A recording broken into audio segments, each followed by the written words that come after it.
Bene data bakundwa b'umwami Yesu Kristo, mwese abakurikira izi nyigisho tubahaye ikaze mu biganiro bya SAVEUR divine. Ibi biganiro mu bitegurirwa n'abavuga butumwa bwiza batandukanye, akaba ari umuhamagaro ugendera ku ijambo ry'Imana byanditse mu gitabo cy'ubutumwa bwiza uko bwanditswe na Matayo ibice 24 umurongo wa 14. Kandi ubutumwa bwiza bw'ubwami buzigishwa mu isi yose ngo bube ubuhamya bwo guhamiriza amahanga yose, nibwo imperuka izaherako ize. Ibi biganiro mubikurikira ku channel ya YouTube yitwa SAVEUR divine. Tubifurije kugubwa neza. Imana Data ari nayo So ibaha umugisha.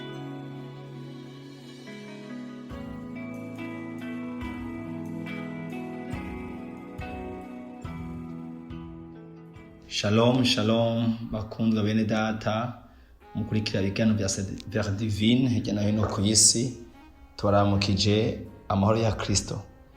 Muri kumwe na mwene so, Pasteur NDUWIMANA Dieudonné, muri biganiro bya SAVEUR divine.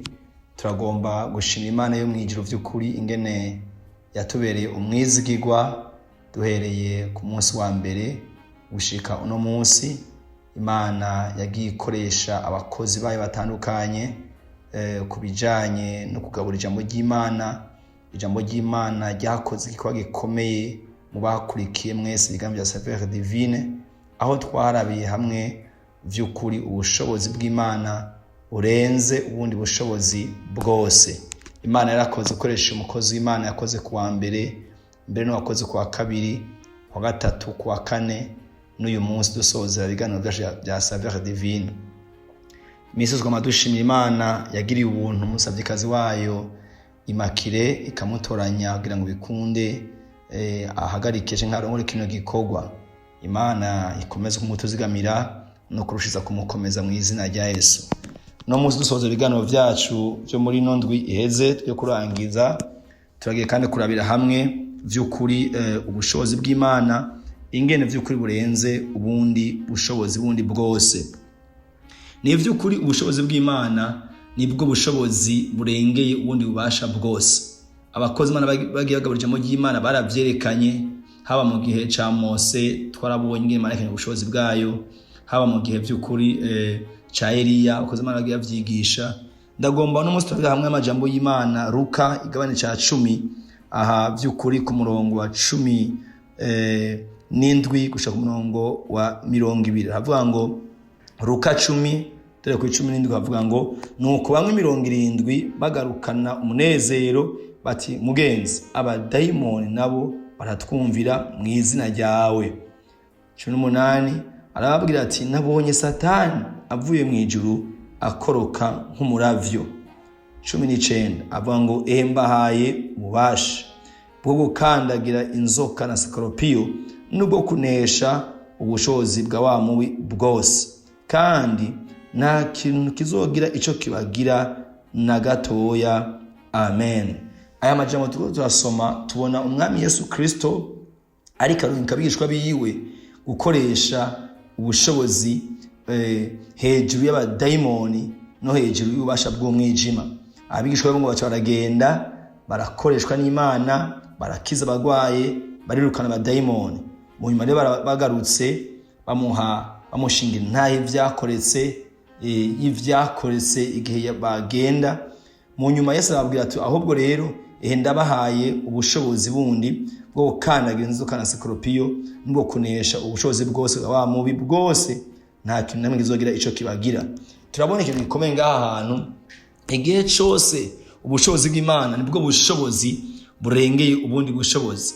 Igihe abishwa ba Yesu Kristo bagenda abarungitse, bagiye ahantu basanga abantu barimwe abadayimoni, abantu baraboshwe n'ubasha bw'umwijima. Hamegi babashikamwe abo bantu bakore mu bushobozi bw'Imana budasanzwe, barababohora, barabakiza ingwara, babakuramo abadayimoni, abantu baratabagwa. Kubera iki? Hari haserutse ubushobozi bw'Imana bwari ko bukorera mu bakozi b'Imana, bwari ko bukorera mu bigishwa ba Yesu Kristo.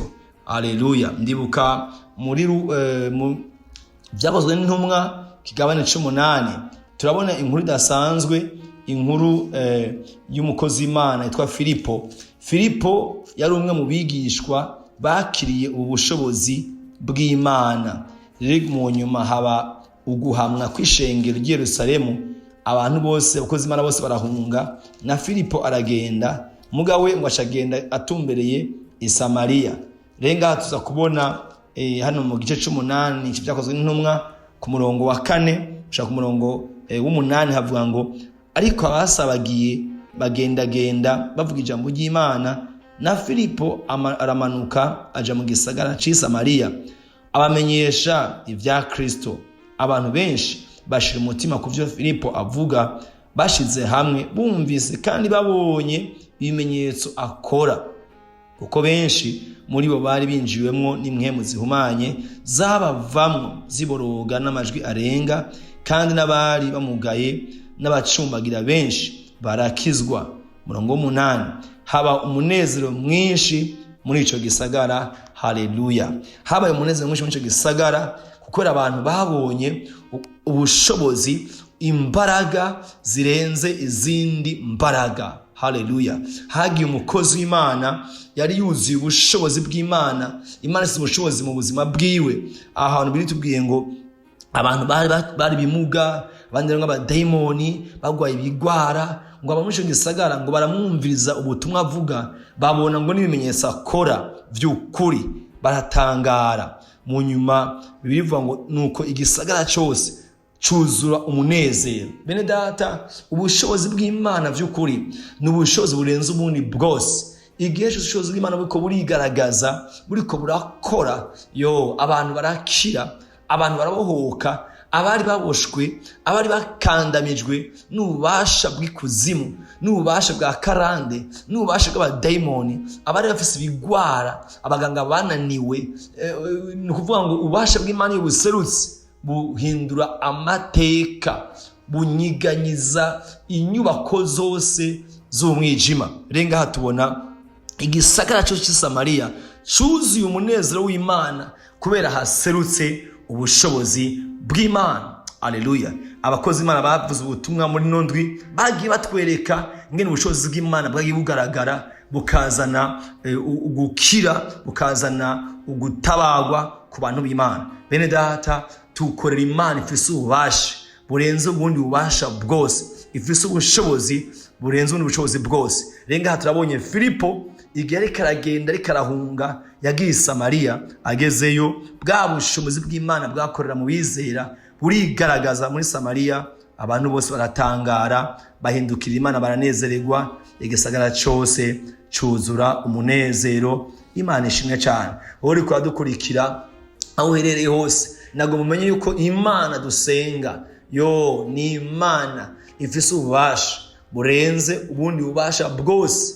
Ndagomba ngo nimba warizeye Kristo Yesu, umenye ko ubwo bubasha bw'Imana, Imana yabusize mu buzima bwacu kugira ngo biciye muri twebwe abantu mu gihe cyacu bakomeze kubona ububasha bw'Imana. Haleluya! Nasenga Imana ngo uherereye hose, ngo no munsi umenye iyi Imana yawe nk'Imana ifise ububasha burenze ubundi bubasha bwose. Irindi jambo ry'Imana tuza kubona Paulo mu vyakozwe n'intumwa nyene mu gihe ca 28, aho tubona by'ukuri ku murongo w'indwi byakozwe n'intumwa gihe ca 28. Reka mpere ngaha ku murongo ngaha ku murongo wa 3 haravuga ngo ariko Paulo amaze gusenya umuganda w'inkwi arazikomanya, inzoka iva mu muriro imukomora ku kuboko. Abadebaguzi babonye ico gikoko cenena ku kuboko kwiwe baravugana bati uyu muntu ntabuze kuba umwicanyi, kandi naho yakize ikiyaga idaca ugwankunze ntimukundiye kwabaho. Ariko akunkumurira ico gikoko mu muriro ntiyagira icaba. Haleluya! 6 babandi barereka kwa vyimba canke kwagwa bukumbi, ariko bamara umwanya munini bareretse, babonye ataco abaye, barahindura bati ni Imana. Haleluya! Bene data, iyi nkuru iratangaje. Bari bahejeje kugira ikibazo cy'ubwato, mu nyubwato basuka ku nkombe, bari bafise imbeho nyinshi. tubona ngaho bagenda barasenya inkwi kugira ngo bagire umucanwa bote umuriro. Bamaze gudomeka umucanwa, bazamana ngo muri uwo mucanwa havuyemo inzoka nini ya cyane ikomora Paulo ngo icimugumako ireguma ku kuboko kwiwe.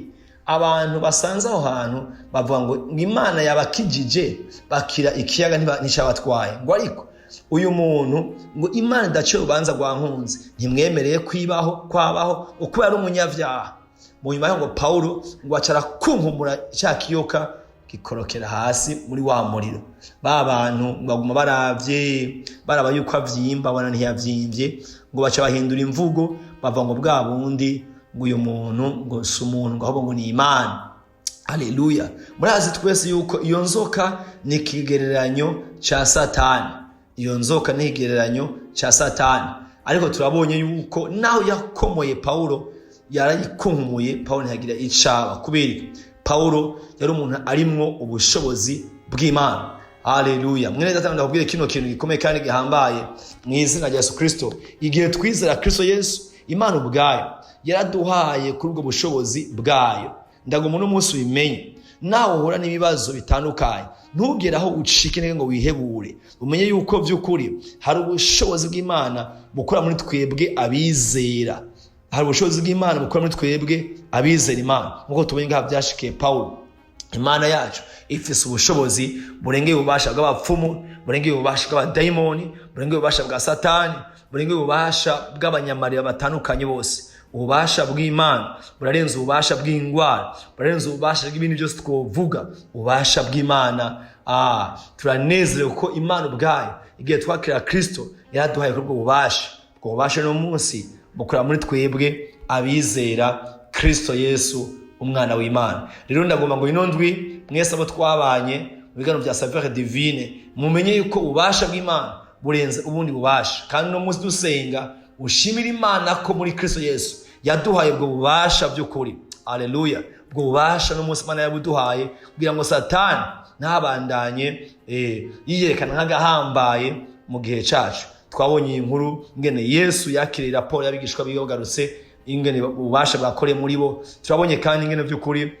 igihe Filipo yagenda i Samariya, gisagara cyose cyuzuye umunezero ukora muri we, hagagaye ububasha bw'Imana. Turabonye kandi na Paulo igihe inzoka yamukomora ntacyo yamugize, kubera ububasha bw'Imana bwakora mu buzima bwiwe. Nawe no munsi mukundwa dukurikira ibiganiro bya SAVEUR divine, nimba warizeye Kristo Yesu, umenye yuko biciye muri Kristo wabaye umwana w'Imana. Iyo Mana twizera ifise ububasha bwose, kandi ubwo bubasha Imana busize natwe mu buzima bwacu nk'abizera kugira ngo tubukoreshe mu gukandagira inzoka na sekropiyo no mu gusangangura ibikuba byose bya wa mubi. Tugomba rero gusenga Imana aho uherereye, usenge ushimira Imana ububasha bwayo mu izina rya Yesu Kristo. Reka dusenge Imana. Data, mu izina rya Yesu turagushima yuko by'ukuri muri Kristo Yesu ububasha bwawe wabuzanye mu buzima bwacu. Mwana uri Imana ushizwe hejuru y'ibigomana bindi byose. Igihe bagushira hamwe na Dagoni yari ikubise hasi irasanganguka ko ufise ububasha burenge bw'ibigomana. Mana turagushimira yuko Mana uhambaye ko waduhaye ubwo bubasha ngo dukandagira inzoka na sekropiyo kandi tukubite hasi bikwa byose bya wa mubi. Mana turagushimiye. Ndasenge umuntu wese yakurikira ibiganiro bya SAVEUR divine were ku munsi wa mbere Mwami gushika uno munsi, reka umunsi ubwo bubasha Mwami ume kunesha n'ugendera mu bubasha bwawe uzabukoze Mwami. Turagushimiye, turaguhaye icubahiro mu izina rya Yesu Kristo. Amen. Yesu abahezagire cyane.